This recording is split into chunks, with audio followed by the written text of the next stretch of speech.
존경하고 사랑하는 우리 구독자 여러분 반갑습니다. 여러분의 멘탈 전도사 천만입니다. 이제 저녁 시간이 이제 다가옵니다. 퇴근 시간도 다가올 것 같아서 여러분들 퇴근하기 전에 한번 들으라고 이렇게 영상을 남기겠습니다. 그 영상이 어떻게 보면 내용이 약간 좀 희망적인 내용보다는 약간 좀 씁쓸한 내용일 수 있습니다. 씁쓸한 내용.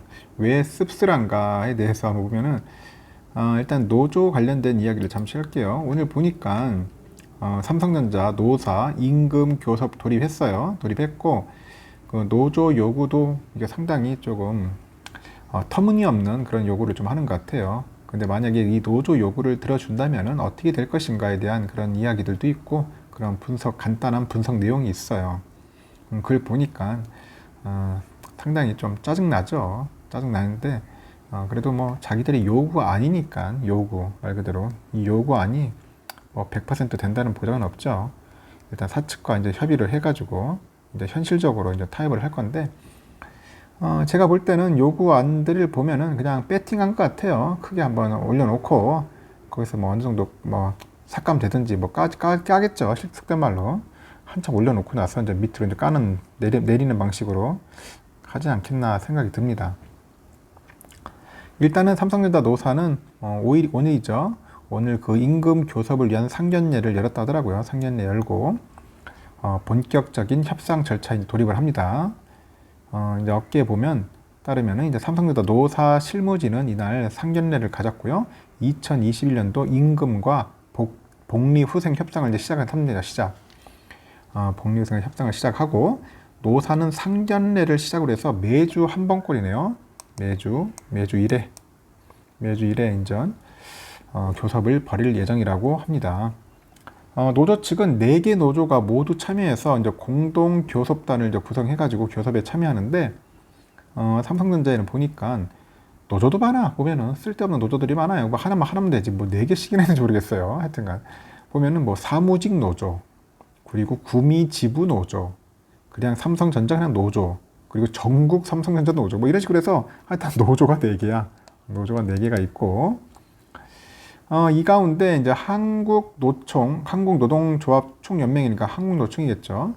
여기에 전국 금속노동조합 연맹 산하에 전국 삼성전자 노조가 이제 지난 8월 말에 그 사측에다 임금하고 복리후생 협상 교섭 요구서를 전달한 바 있다. 이제 그런 이야기가 있죠. 조합원 수는 한 4,500명 정도 되고 전국 삼성전자 노조는 삼성전자 약간 4개 노조 가운데 규모는 가장 크다.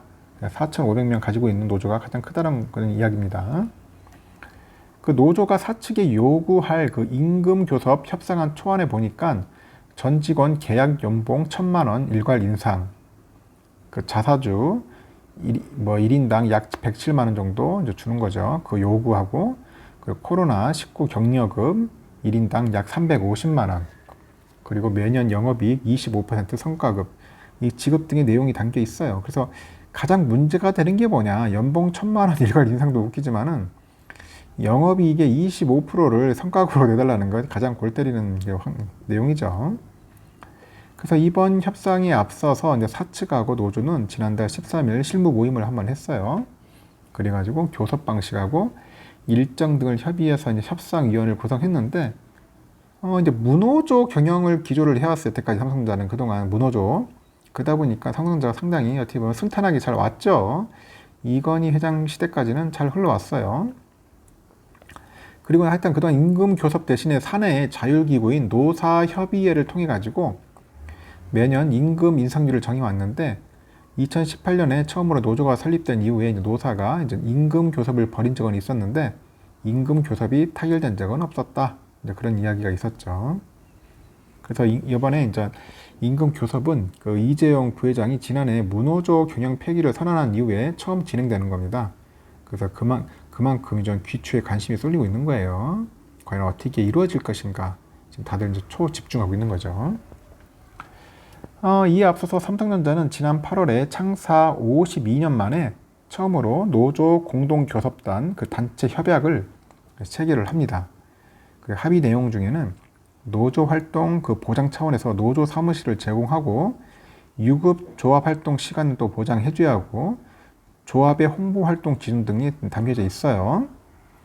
한편에 이번 임금교섭에서 노조 요구가 그대로 수용되면은 직원들의 평균 급여는 얼마 정도 올라가겠냐? 대략 한 50% 정도는 급여가 인상된다. 엄청나게 올라가는 거죠. 급여 50% 인상되면은 거의 뭐 폭발적인 겁니다. 그래서 기업 분석 연구소라는 데가 있어요. 거기 누구냐? 리더스 인덱스라고 있는데 여기서 나온 자료인데 보면 전 직원 그 계약 연봉 1,000만 원 일괄 인상하고요. 아까 말한 대로 자사주도 107만 원 주고 코로나 격려금 350만 원, 그 매년 영업이익 25% 성과급 지급 등 이렇게 노조 요구안 등을 수용하면 1인당 급여가 얼마냐? 1억 8,255만 원. 그냥 직원들 1인당 얼마냐고? 1억 8,225만 원에 달할 것이다. 와, 대단하네요. 1억 8천. 할만하겠습니다. 내가 볼 때는. 그래서 지난해 직원 1인당 평균 급여액이 1억 2,090만 원이야. 작은 게 아니야. 1억 2,090만 원입니다. 지금 지난해 평균 급여액이. 여기서 이제 그걸 감안하면은 약 50.9% 정도 늘어난다. 50%가 늘어나는 규모다.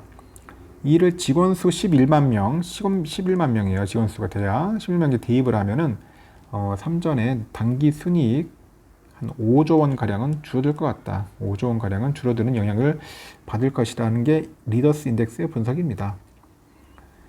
그래서 리더스 인덱스 대표가 그런 얘기를 하네요. 3전의 그 노조 요구안을 기초로 하면은 삼성전자의 당기 순이익은 평균 한 5조 원 정도 감소할 것이다. 그래서 향후 3전의 투자 배당 등의 무리가 예상될 것 같다. 그런 얘기 합니다. 당연히 그렇죠. 이 5조 원이면 작은 돈이 아니에요. 웬만한 진짜 말 그대로 공장 하나 지을 수 있는 그런 돈인데 이거를 이제 뭐 요구를 하니까 다들 지금 우리 구독자분들도 그렇고 막 주주들이 굉장히 열이 받는 거예요. 지금 한 500만 삼성전자 주주들이 500만 화가 나는 거죠. 터무니없는 것을 요구를 하니까 지금 6조 원, 5조 원 지금 배당줘도 지금 시원찮을 파인데 이런 식으로 막 요구를 한다는 것은 좀 너무 안 맞는 것 같습니다. 이렇게 해버리면은 그 타 기업에도 상당한 충격을 줄 수 있어요. 왜냐면은 다른 기업들은 가만히 있겠느냐. 연쇄적으로 이제 가는 거죠. 연쇄적으로. 삼성도 저러면 다른 대기업들도 이제 다른 노조들이 가만히 있겠어요. 그러면 나라 전체 또 노조 들썩들썩 거리는 겁니다. 그래서 현실적으로 제가 볼 때는 이제 맞춰지지 않겠나 하는 생각이 듭니다. 요구안이 이렇게 된다고 해가지고 될 건 아닌 것 같고 일단은 타 기업들도 한번 보야겠죠. 타 기업 뭐 현대나 SK나 뭐 대기업들 있지 않습니까? 큰 기업들 뭐 LG단도 있고 이런 뭐 기업들의 이제 노조들의 이제 그 어느 정도의 그 임금 협상 한번 보면서 서로 어느 정도 조율을 하면서 나가지 않겠나 그렇게 되는 겁니다. 하여튼 좀 별로 좋은 소식은 아닙니다. 별로 좋은 소식이 아니고 이제 투자자 주주들한테는 별로 불쾌한 소식일 수도 있어요. 하지만은 이런 소식도 우리가 알고는 있어야 합니다. 알고는 있어야 하고 참고하시라고 제가 알려드리는 겁니다. 오늘 뭐 좀 주가가 좀 빠져가지고 다들 조금 힘이 들고 좀 답답하고 그랬을 텐데 너무 그 부분에 대해서 너무 속상하지 마시고요. 지금 자체가 글로벌 자체가 좀 안 좋아요. 안 좋고 삼성뿐이 아니에요. 다른 종목들 보는 오늘 초토화됐습니다. 한 10%, 20%, 10% 이상 빠진 데도 있어요. 10% 이상 다 빠진 데도 있다고. 셀트리온 보세요. 장난이 아닙니다. 지금 뭐 카뱅도 그렇고 막 좀 난립니다. 그나마 삼성은 그나마 좀 양반이다. 양반인 거니까 너무 거기에 대해서 민감하게 받지 말고 무덤덤해 합시다. 또 어떻게 보면 위기가 기회라고 하지 않았습니까? 여러분들의 긍정적인 마인드 꼭 필요하니까 잘 세팅해가지고 우리가 차분하게 대응하자는 겁니다. 너무 성급할 필요 없어. 내가 좀 차분하게 대응하면서 하자고 했더니 또 그래가지고 또 비꼬는 듯한 그런 댓글들이 보이더라고. 그러니까 참 고민이 이상해. 사람들 보면은 왜 이렇게 긍정적이고 지금 희망적으로 이렇게 잘 한번 대응하자고 하는데도 왜 그렇게 삐딱하게 하는지 모르겠어요. 그 사람들의 뇌 속에는 뭐가 들어있는지 모르겠습니다. 이렇게 어려울 때는 서로 도와주고 격려하고 같이 가야 할 생각을 하지 왜 그렇게 부정적인 시선으로 하는지 모르겠습니다. 당연히 뭐 어렵고 힘들고 다 똑같아요. 누구나. 누구나 뭐 다 잘 되는 사람 누구 어디 있겠어. 이런 상황에서 힘들면 같이 서로 격려하고 힘내라고 하면서 같이 가는 거지. 손을 잡아주고 어려운 시기 어차피 뭐 통과해야 하고 우리가 겪어야 할 겁니다. 이런 시기를 한번 겪어보면 여러분들 나중에 내공도 많이 쌓일 테고 더 자신감도 얻을 수 있을 거예요. 그리고 제가 하는 얘기가 손절하라는 게 아니야. 저는 손절 의미가 없어. 왜 성형손절에 손절을 합니까? 저는 어떻게든지 끝까지 가는데 모르겠습니다. 어려우신 분들은 본인들이 알아서 판단을 하십시오. 하시고 자신감 있고 자기 초심이 있는 분, 초심대로 갈 분들은 끝까지 한번 가보시는 거죠. 하여튼 끝까지 한번 여러분들하고 멀리 한번 가보고 싶습니다. 여기까지 할게요. 저녁 맛있게 드시고 나중에 마지막 방송 때 뵐게요.